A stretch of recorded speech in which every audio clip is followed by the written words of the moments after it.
Muy bien, buenas tardes. ¿Cómo están? ¿Bien? Bueno, algunos me contestaron, los otros sospecho que están bien. Qué bueno, Dios te bendiga. Qué lindo compartir esta tarde. Tuvimos hace un rato un momento muy lindo con todos los siervos, la gente que está sirviendo en diferentes ministerios. Un privilegio haber compartido con ustedes. El Señor les renueve y sigan manteniendo en alta la antorcha del Evangelio en este lugar. Sigan sirviendo a este barrio, a esta comunidad donde Dios te ha puesto allí para hacer un testimonio de su gracia.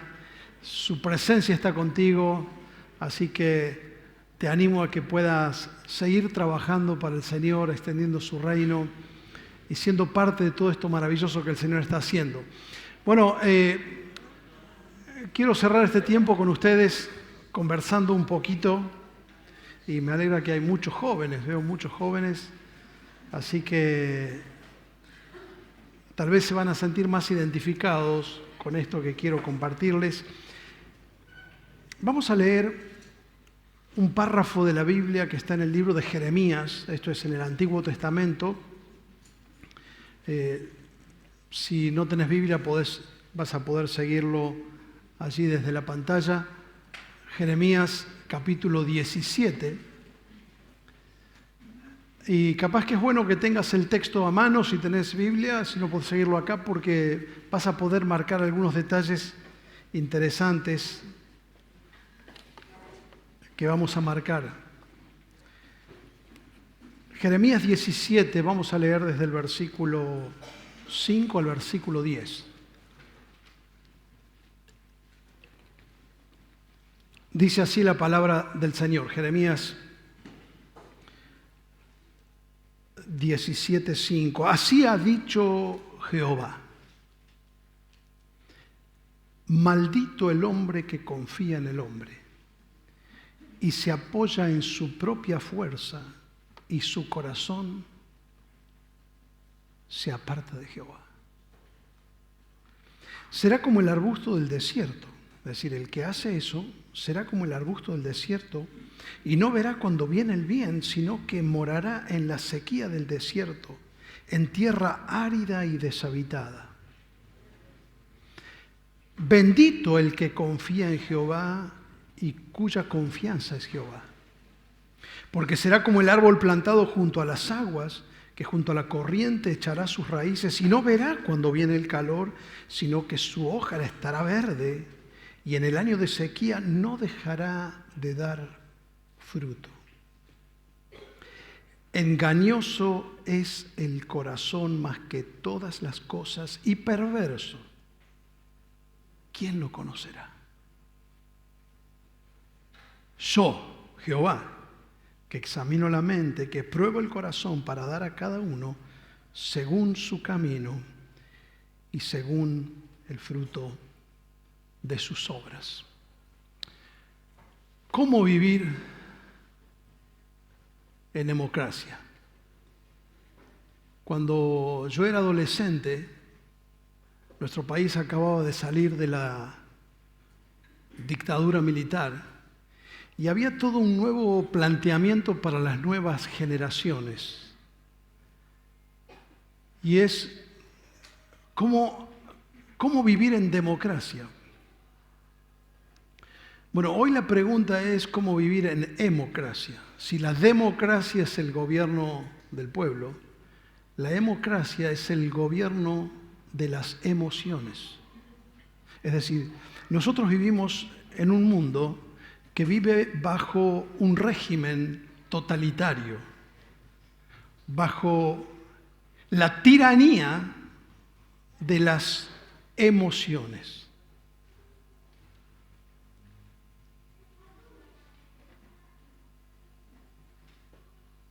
Ya no es como en la Edad Media, donde el valor eje que orientaba la vida era lo que uno creía, es decir, yo creo, luego existo.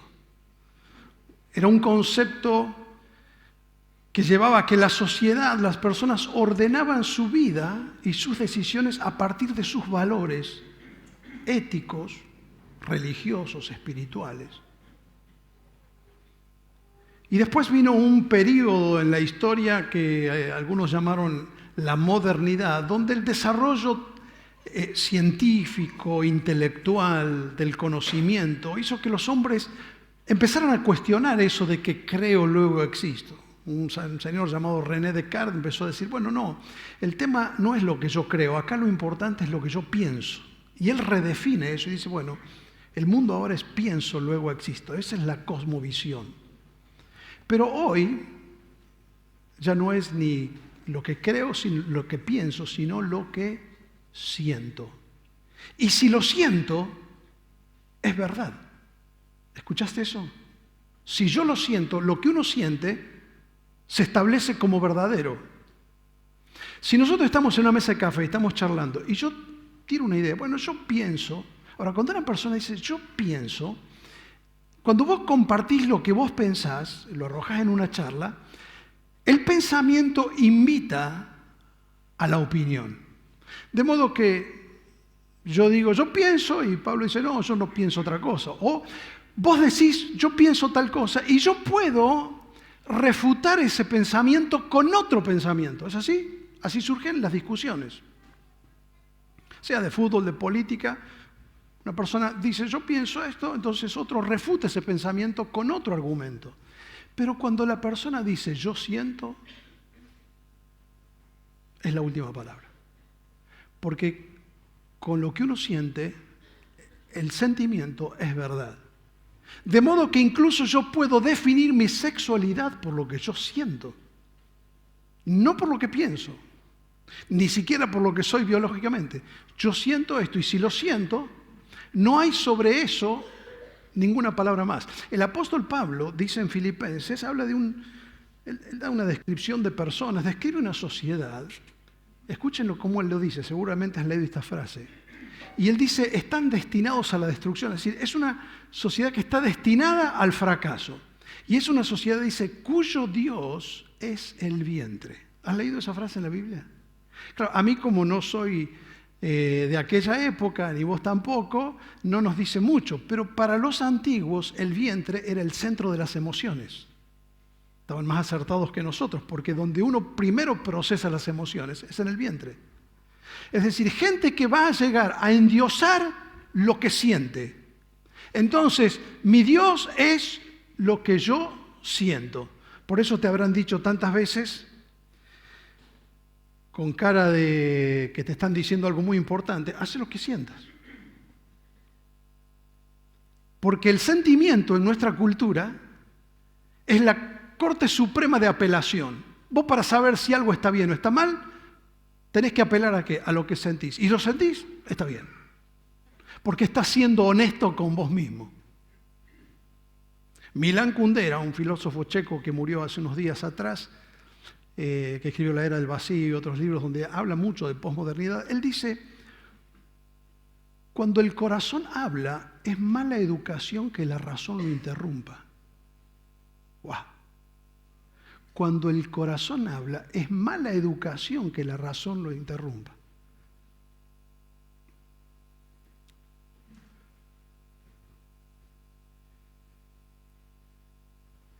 Y cuando la cabeza se enferma, ya lo dijo Isaías, toda cabeza está enferma y todo corazón doliente. ¿Por qué las vidas están quebrantadas? Los corazones están quebrantados. Porque pensamos equivocadamente, sentimos equivocadamente. Y sobre esto que mencioné de Milan Kundera, hay un escritor español que dice, la moda abolió la diferencia entre lo bello y lo feo. La política abolió la diferencia entre lo bueno y lo malo. Vino la justicia y abolió la diferencia entre la víctima y el victimario. Vino la educación y abolió la diferencia entre el que estudia y el que no estudia. El populismo abolió la diferencia entre el que trabaja y el que no trabaja. La ideología de género abolió la diferencia entre el hombre y la mujer. La publicidad vino y abolió la diferencia entre la verdad y la mentira. El humanismo entonces abolió la diferencia entre Dios y el hombre. El progresismo abolió la diferencia entre los padres y los hijos. Y la genética abolió la diferencia entre los vivos y los muertos. De modo que vos podés, con un espermatozoide de un finado, generar un hijo. O sea que ni siquiera hay diferencia entre vivos y muertos. Entonces termina diciendo, por fin somos libres para que cada uno haga lo que desea. Es decir, hace lo que se te canta. Pero esto nos ha metido en un problema. Que nuestros deseos entrañan una tremenda paradoja.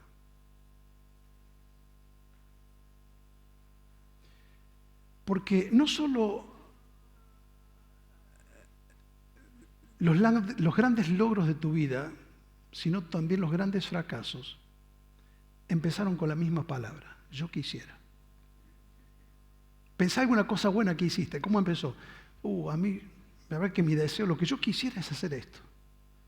Y pensá cuando querés desandar un camino que te equivocaste. Y decís, ¿cómo quisiera no haberme metido en esto? Entonces no es tan seguro el chamullo que el mundo nos está metiendo, que nosotros logramos la realización personal simplemente siguiendo primitivamente nuestros deseos más puros.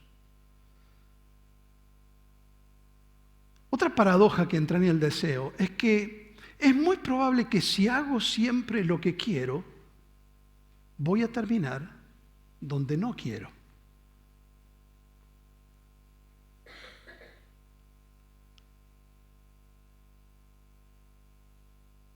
Es decir, que por hacer lo que quiero, termino donde no quiero. Podríamos contar nuestras propias historias en muchas situaciones de nuestra vida, que hicimos lo que queríamos. Y decís, ¿por qué? ¿Y por qué hice eso? Porque estuviste de acuerdo con vos mismo que eso era lo que querías. Es decir, nosotros somos los autores intelectuales de nuestras decisiones. Y lo que fluye para tomar esas decisiones son las emociones. Ese concepto de democracia es un concepto ya bastante viejo, de Bertrand Russell, un escritor inglés, pero ahora los sociólogos lo han redefinido, lo han exhumado, lo han sacado de nuevo, lo han puesto otra vez en la mesa, porque usted imagínese la época de las elecciones. Los políticos saben que a la hora de decidir, las personas no deciden pensando argumentos y posibilidades, proyecciones. Deciden por las emociones. Por eso todo el mercado, la política, la publicidad, todo el sistema apunta a manipular lo que nosotros sentimos. Y nos dicen que si hacemos lo que sentimos, es por ahí el camino para hacer lo que soñamos.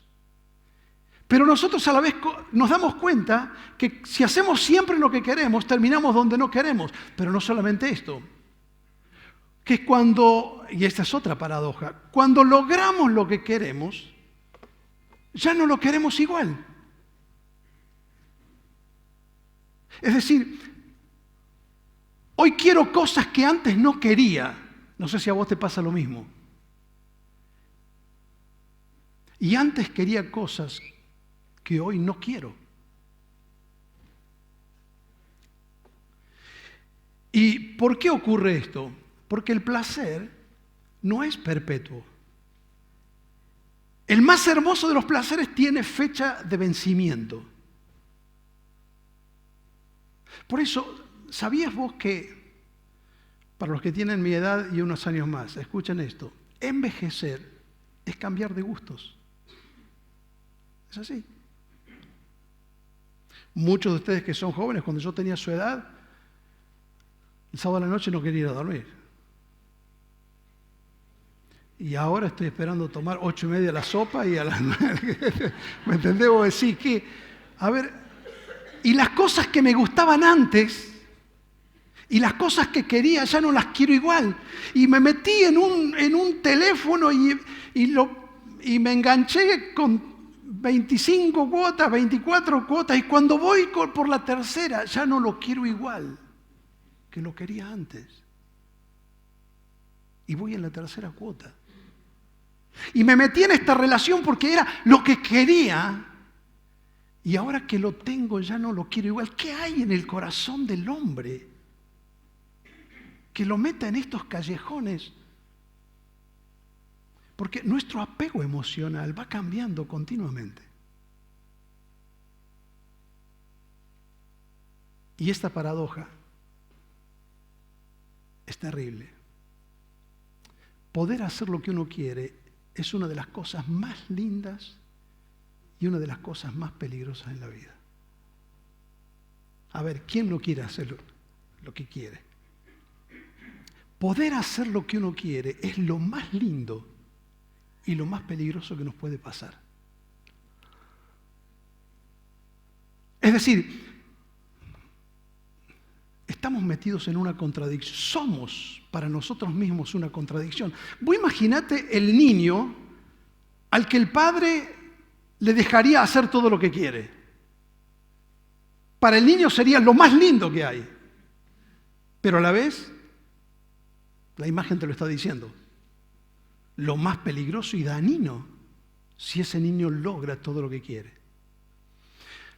C.S. Lewis, famoso por las Crónicas de Narnia, un hombre que fue ateo, fue profesor de Oxford y se convierte al cristianismo por la influencia de Tolkien. Para aquellos que han visto El Señor de los Anillos, Tolkien era un escritor también inglés que era cristiano y lo influenció a C.S. Lewis. Incluso él lo evangelizó a través de cartas a Mahatma Gandhi. Mahatma Gandhi empezó a leer la Biblia por Tolkien.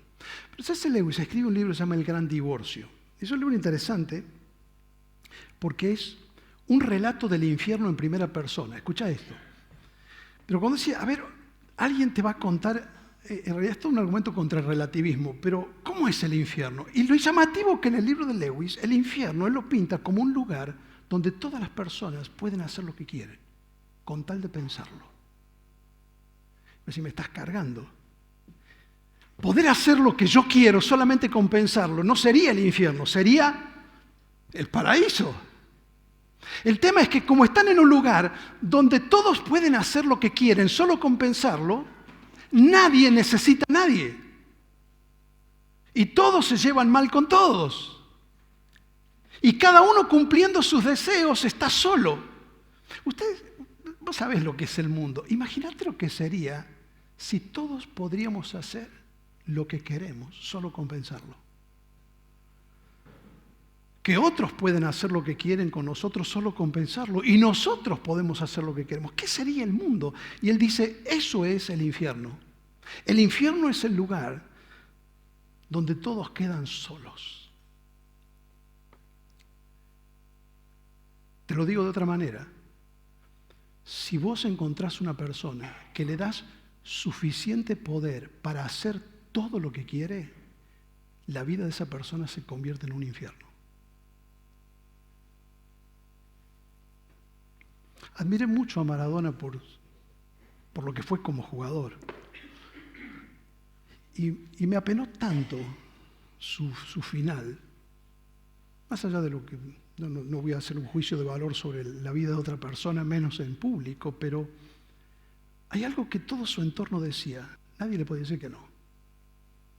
Y rodeado de gente que todo le decía que sí a todo lo que él quería, hizo literalmente todo lo que quería. Y muy pronto su vida se había convertido en un infierno. Cuando uno puede hacer todo lo que quiere, es lo más lindo que hay. Y es lo más peligroso.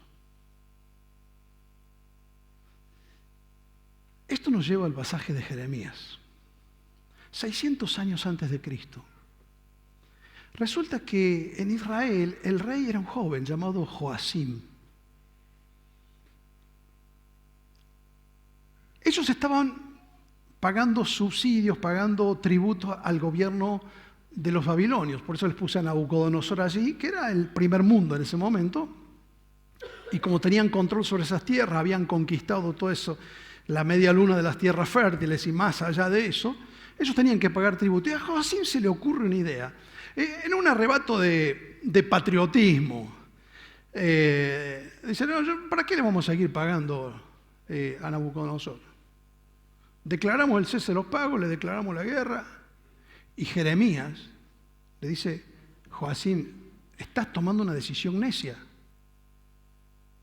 Está bien, esto es lo que vos querés, y suena muy romántico, muy lindo, muy nacionalista, pero vos imaginate que una ciudad como Santa Fe le declarase la guerra a una potencia mundial. Es decir, no hay con qué empezar. Esa era más o menos la asimetría. Entonces era un suicidio para Joacim y para toda la comunidad. Y Jeremías le dijo, no hagas esa locura. Y adivinen qué, Joacim se empeñó en hacer ¿qué? Lo que él quería. Y no escuchó la voz de Dios a través del profeta. ¿Qué creen que hizo Nabucodonosor? Vino, lo tomó cautivo a Joacim, lo llevó a Babilonia, le sacó los ojos y lo puso en su lugar a Sedequías. Ahora, vos decís, bueno, ahora viene Sedequías, ya viste todo lo que pasó, te vas a avivar. Adivinen qué pasó. Sedequías dice, tengo una idea. Nos vamos a poner en contra de los babilonios. Y Jeremías dice, pero si ya viste que el que estuvo antes que vos, por hacer lo que se le había puesto que él quería hacer, le fue mal. Esto va a ser un desastre para vos y para toda la nación. Y adivinen qué pasó. Exactamente lo mismo. Es decir, gente que aún viendo que a otros le ha ido mal haciendo lo que él está haciendo, insiste en hacerlo porque es lo que quiere hacer. No sé si te suena. Y en esas idas y venidas, en todo ese problema, Jeremías le da esta advertencia que hemos leído. Para decirle que no tiene que confiar. Por eso el texto empieza diciendo, maldito el hombre que confía en el hombre. Y miren lo que le dice sobre el corazón del hombre. Miren la primera palabra. Engañoso. Te quiero explicar un poquito eso, porque engañoso no es lo mismo que mentiroso. Jeremías no dice que el corazón es mentiroso, porque si es mentiroso significa que siempre te miente. El corazón es engañoso, es decir, tiene una sutil mezcla a veces de verdad que hace que vos no sabés cuándo te está diciendo la verdad y cuándo te está diciendo la mentira. ¿O acaso a veces no tomaste decisiones porque dijiste, es un pálpito que yo tengo y hiciste lo que querías y te salió bien? Pero ¿cuántas veces hiciste lo que querías porque tu corazoncito lo decía y te fue re mal? Entonces no es fija. Vos no le podés confiar al corazón porque la persona engañosa te ceba con ciertas cosas para que vos confíes. Si vos ya sabés que estás tratando con un mentiroso, vos le retirás la confianza. Pero el engañoso tiene una sutileza que hace que te lleva a confiar. Por eso ya vamos a volver al texto donde la palabra confianza se repite ahí. El punto es, ¿en qué estamos confiando? El corazón es engañoso. Ahora mira qué dice. Y perverso. Wow.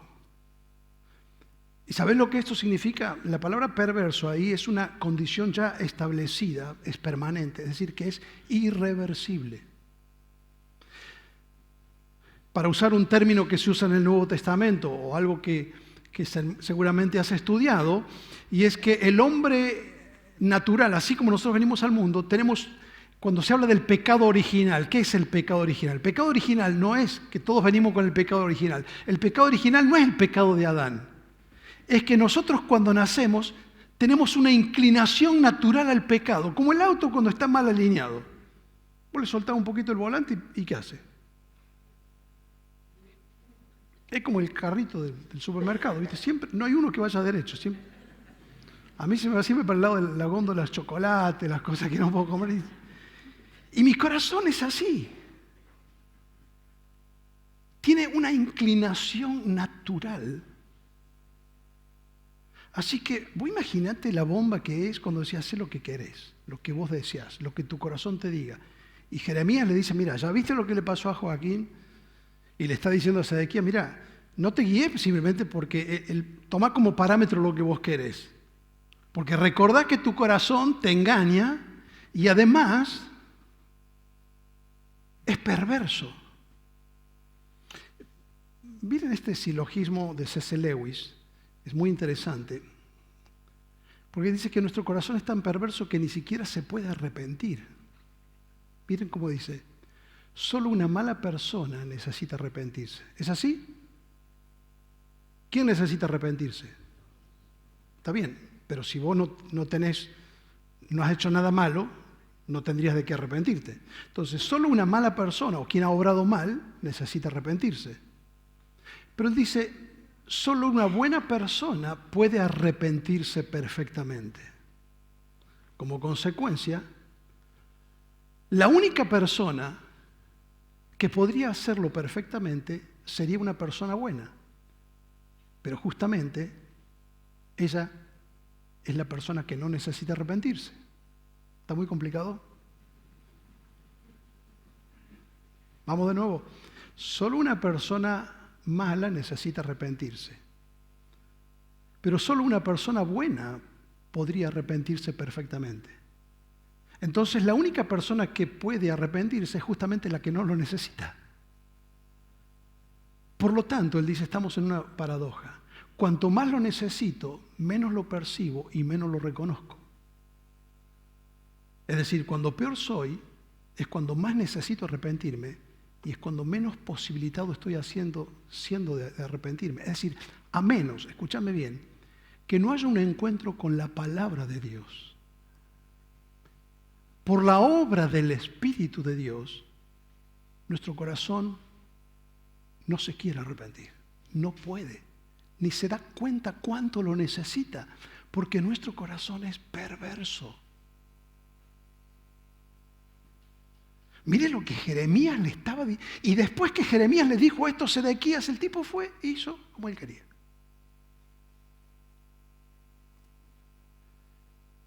Y ahora miren esta pregunta.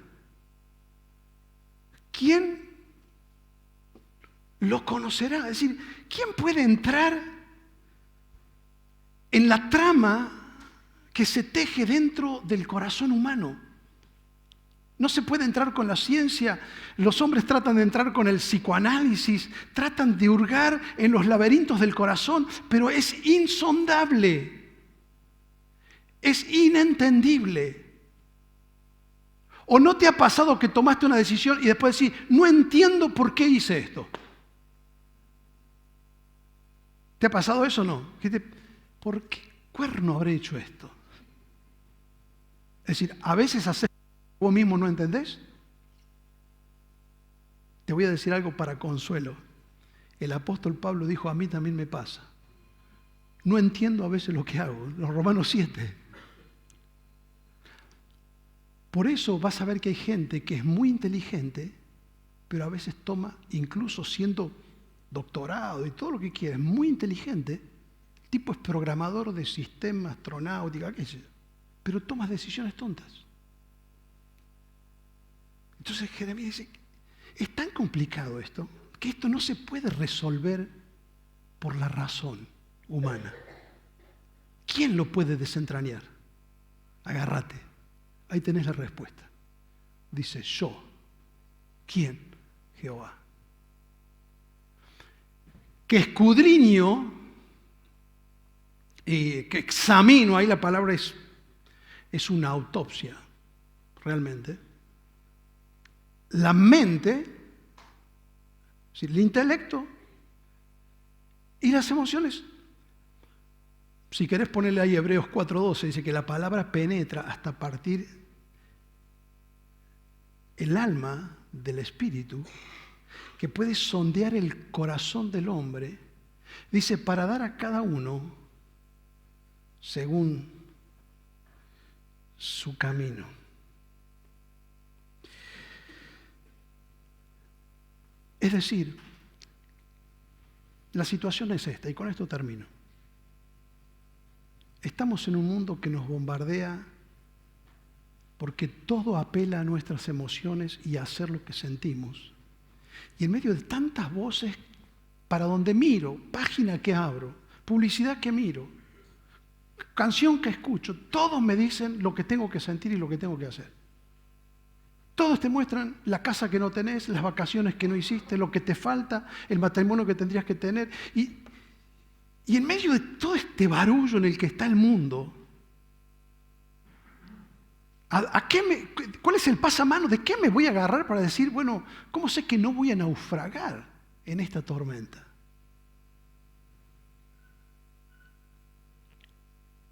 C.S. Lewis dice algo interesante. Por favor, si no lo hubiera escrito él, yo diría esto es una herejía, pero te lo voy a explicar.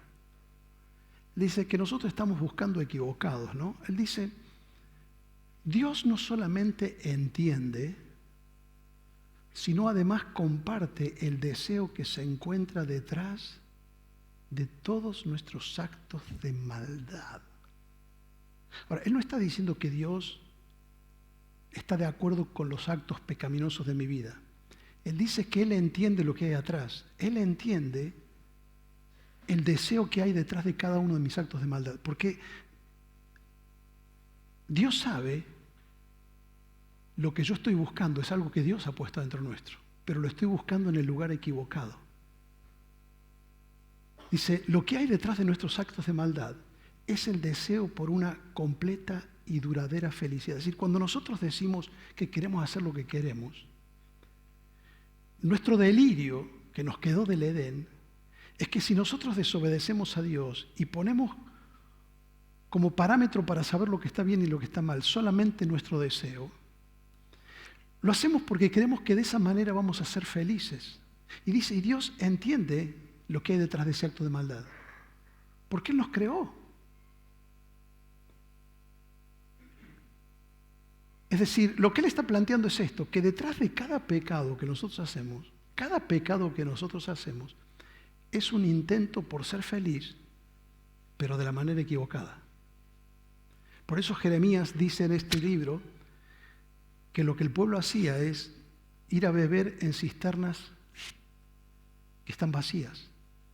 Es decir, queremos saciar la sed, pero en esa búsqueda que queremos hacer lo que queremos porque queremos llenar nuestra alma, queremos ser felices, lo que no nos damos cuenta es que estamos yendo al lugar equivocado. Es decir, que es como la sombra. Cuando yo corro detrás de ella, si querés correr tras tu sombra, cuando yo corro detrás de ella, ella se aleja de mí. Pero si yo me doy vuelta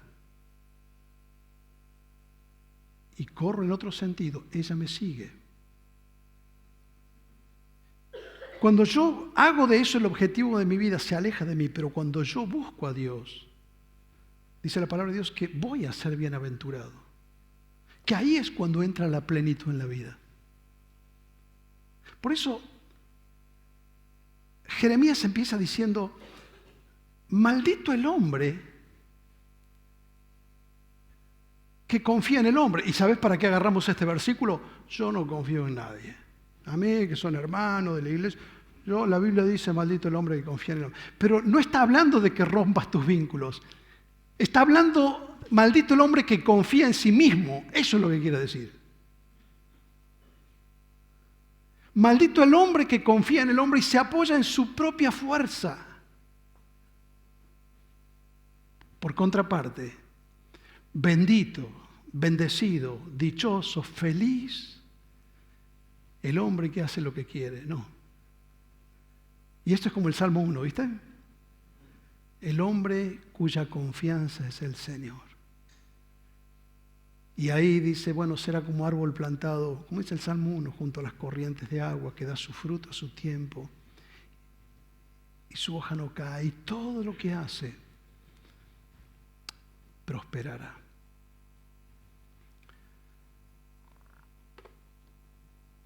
En medio de tantas voces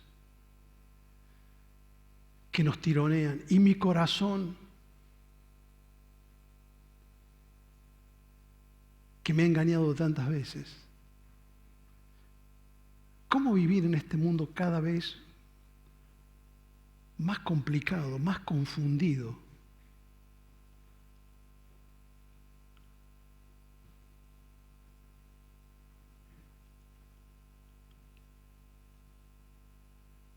Calamaro dice, bueno, yo soy así porque el mundo me hizo así.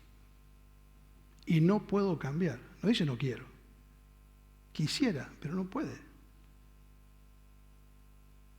¿Y cuál es entonces el punto de apoyo? Entonces Jeremías le dijo esto a Sedequías, mira, ya sabes por tu propia experiencia y porque lo viste en otros, que por desobedecer y desoír la voz de Dios, está bien, hiciste lo que querías, pero por desoír la palabra de Dios, les fue mal. Entonces estás poniendo bajo maldición tu vida cuando te apoyas en vos mismo, pero estás abriendo la puerta a la bendición en tu vida cuando tomas en serio el consejo de la palabra de Dios. Pues si vamos a venir semana tras semana, y algunos de ustedes lo han hecho por los 39 años que tiene esta iglesia, para escuchar la palabra de Dios, lo único que define eso, dice Jesús, es el que oye mis palabras y las hace. Este va a ser bienaventurado. Seguramente todos recuerdan el cuento de Hansel y Gretel, un cuento alemán viejo, de esos dos hermanitos que escuchan que los padres no tienen para comer, entonces deciden abandonarlos. Imagínate, te contaban eso antes de dormir, por ahí tu viejo te decía vamos a pasear y vos no sabés si te está por abandonar en algún lado. Y ellos hacen un plan, se los vamos a dejar en el bosque y los vamos a dejar ahí porque no los podemos mantener. Lo que los padres no saben es que ellos están escuchando. Y entonces Hansel tiene una idea, dice, mira, cuando ellos nos lleven al bosque, nosotros vamos a ir tirando miguitas para saber el camino, cómo volver a casa. Y ellos llegan al bosque con los padres y se duermen profundamente y los padres se van. Y cuando despiertan, entran en pánico porque los padres no están. Entonces dicen, bueno, pero no hay problema. Sabemos cuál es el camino para volver. Y cuando van a buscar las miguitas, parece que no era un cuento de niño ese, ¿no? Cuando van a buscar las miguitas, las aves se las habían comido. Y te digo, si hay una cosa más desesperante que estar perdido, es no saber cuál es el camino de regreso. Y sabes, he vivido suficientes años y me he equivocado suficientes veces. Y he ayudado a mucha gente que por confiar en sí mismos no solamente estaban perdidos, llegaron un momento que se les había borrado el camino. Y te voy a dejar 2 o 3 miguitas, porque Dios siempre nos marca el camino en su gracia para volver.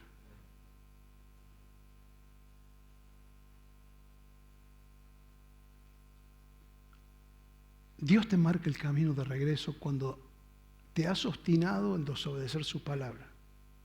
Y si te podría dejar algunas miguitas que te marquen el camino por dónde empezar, tal vez empezaría por dejarte Proverbios capítulo 3.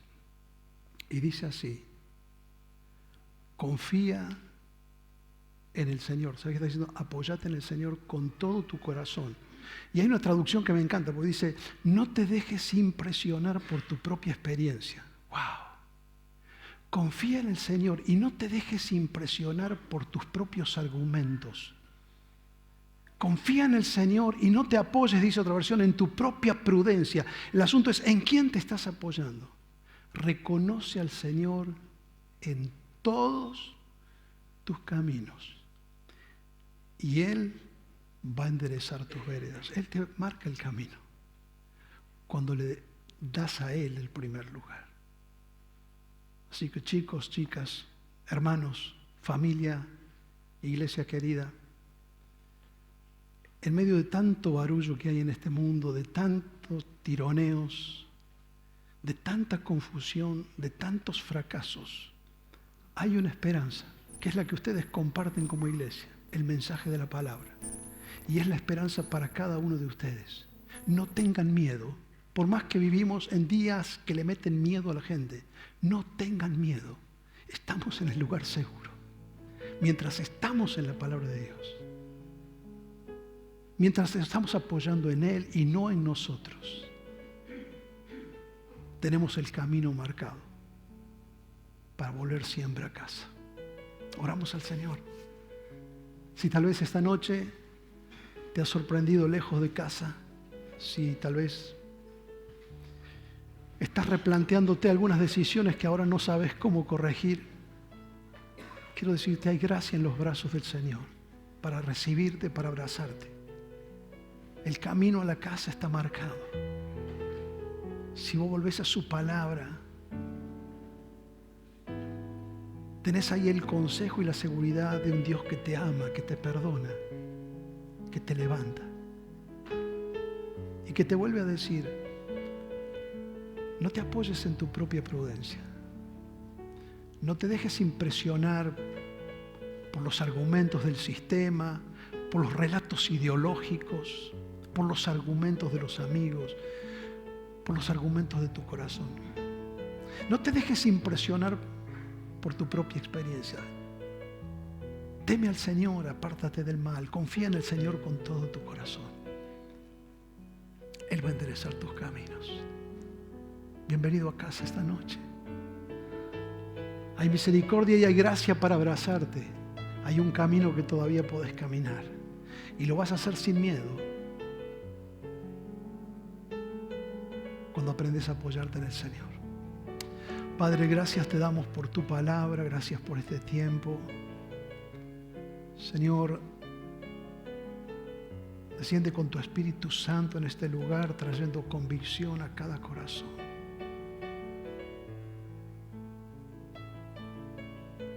Nos hemos hecho tantas trampas, nos hemos creído tantas veces nuestros propios argumentos, aún cuando nuestros padres o nuestros líderes o nuestros hermanos nos aconsejaban.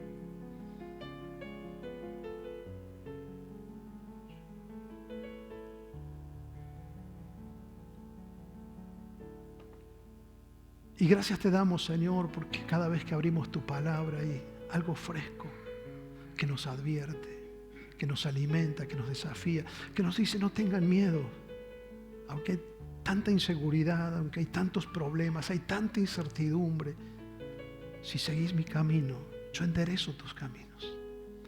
Confía en el Señor y no te apoyes en tu propia opinión. Reconócelo en todos tus caminos y Él enderezará tus veredas. El Señor te bendiga y te guarde. El Señor haga resplandecer su rostro sobre ti. El Señor te mire con agrado. El Señor te bendiga en tu entrada y tu salida. El Señor bendiga esta iglesia. Bendiga tu familia, tu trabajo, todos tus caminos, de ahora y para siempre. Amén.